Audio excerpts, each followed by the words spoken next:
Hi everyone, ಇವತ್ತು ಶುಕ್ರವಾರ. ಸಾಂಬಾರ್ಗೆ ನಾನು ತೊಗರಿಬೇಳೆ ಮತ್ತು ಮೈಸೂರು ಬೇಳೆ ಹಾಕಿ ಮೂಲಂಗಿ ಬೇಳೆ ಸಾಂಬಾರು ಮಾಡ್ತಾ ಇದ್ದೀನಿ. ಟೊಮೊಟೊ ಜಾಸ್ತಿ ಆಗಿರೋದ್ರಿಂದ ಟೊಮೊಟೊ ಬೇರೆ ಖಾಲಿ ಆಗಿತ್ತು, ಹಾಕೇ ಇಲ್ಲ.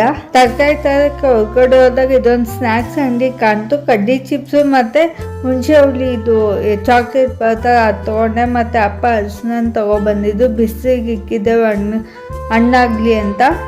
ಅಪ್ಪನ ಆಫೀಸ್ ಹತ್ರ ಗಿಡಗಳು ಅಂದರೆ ಒಂದು 2-3 ಗಿಡ ಇರಬೇಕು ಹಲಸಿನ ಹಣ್ಣಿಂದು, ಹಾಗಾಗಿ ತೊಗೊಬಂದಿದ್ದು. ಇನ್ನು ನಾಳೆ ನಮ್ಮ ಮನೆ ಹತ್ರ ಇರೋದೇನೆ ನನ್ನ ತಮ್ಮನ ಫ್ರೆಂಡ್ ಅವರ ಅಕ್ಕನ ಮದುವೆ ಇದೆ, ನನಗೂ ತುಂಬ ಗೊತ್ತಿರೋದೇನೆ. ಹಾಗಾಗಿ ಸ್ವಲ್ಪ ರೆಡಿ ಆಗೋಣ ಅಂದ್ಬಿಟ್ಟು ಸೆಲ್ಫ್ ಕೇರಿಂಗ್ ನಾವು ಮದುವೆ ಆದಮೇಲೆ ಮತ್ತೆ ಹೋಗ್ತೀವಿ, ಅದಕ್ಕೇ ಸ್ವಲ್ಪ ನೇಲ್ ಪಾಲಿಶ್ ಹಚ್ಕೊಳ್ಳೋಣ ಅಂದ್ಬಿಟ್ಟು ಹಚ್ಕೊತಿದ್ದೆ. ನಮ್ಮಮ್ಮ ಇದ್ದಾಗ ಕೈಗೆ ಮೆಹಂದಿ ಹಬ್ಬಕ್ಕೂ ಹಾಕ್ಕೊತಿದ್ದೆ. ಇವಾಗಂತೂ ಟೈಮೇ ಸಿಗ್ತಾಯಿಲ್ಲ ನಮ್ಗೆ ಏನಾದರೂ ಮಾಡ್ಕೋಬೇಕು ಅಂತ.